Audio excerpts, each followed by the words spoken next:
Vlog 2.0.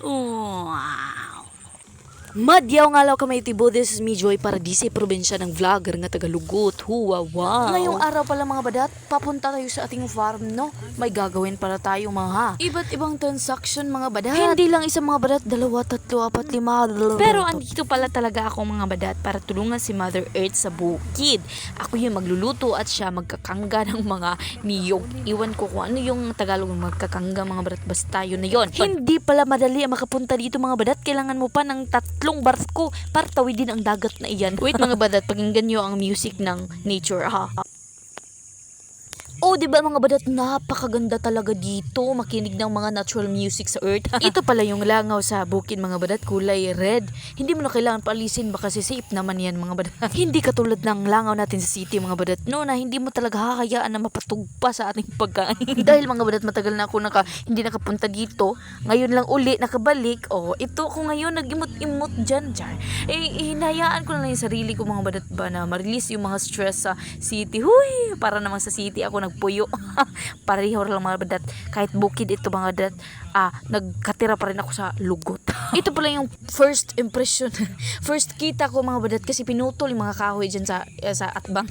Ito mga badat. Pagkatapos nung imot-imot kanakin mga badat, naghaling muna ako nagsaing. Inilagyan ko ng mga apoy-apoy.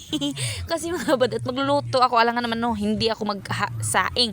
Kaya alangan namang hangin ang aking ikakalayo. Pasensya na mga badat sa voice over ko mga badat, no, talagang ganyan na talaga ako hanggang sa noon pa, hanggang simula noon At pa. ito pala ko ngayon mga badat, sobrang takot at takot. Hinahabol ako ng isang parang butiki mga badat. Butiki mga badat ang laki. Ito mga badat, idutusan ako ng aking mother na maglagay ng trapa lagi dyan daw mga badat sa kanyang Pajero na 4 wheels. Basta kanyang sakyan mga badat at umuwi na ako. Ito, umulan pala mga badat sa aking way. Char, taga English. Ito mga badat, naglagay na ako ng karaha, ambot dyan mga badat.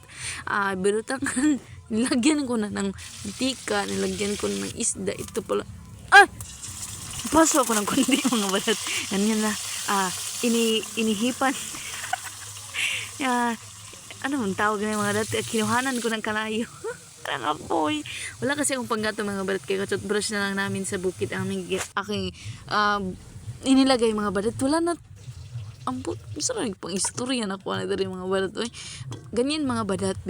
Nilagyan ko na ng panggatong mga na din ako mga badat. Nauman ang video mga badat. Wala pa ko ka-istorya.